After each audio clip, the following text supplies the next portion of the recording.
ভাবুন তো, আগামীকাল সকাল হলো কিন্তু সূর্য উঠল না। 1 ঘন্টা নয়, 1 দিন নয়, 2 দিন নয়, টানা 5 দিন পৃথিবী অন্ধকার। এই 5 দিনে মানব সভ্যতা আমাদের কি হবে বিজ্ঞানিকভাবে কল্পনা করি। প্রথম দিনেই আতঙ্ক ছড়িয়ে পড়বে, মানুষ বুঝতেই পারবে না আসলে কি হয়েছে। রাস্তা জুড়ে শুধু গাড়ির হেডলাইট, শহরের সব আলো জ্বলে থাকবে।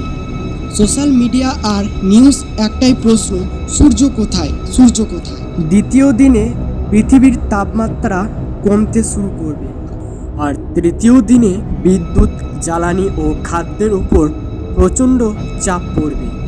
চতুর্থ দিনে ঠান্ডা আরও বাড়বে, প্রাণীদের আচরণ বড় পরিবর্তন দেখা দিতে পারে। পঞ্চম দিনে পৃথিবীর প্রতিটি মানুষের মনে একটাই প্রশ্ন, আলো কি আর কোনো দিন ফিরবে?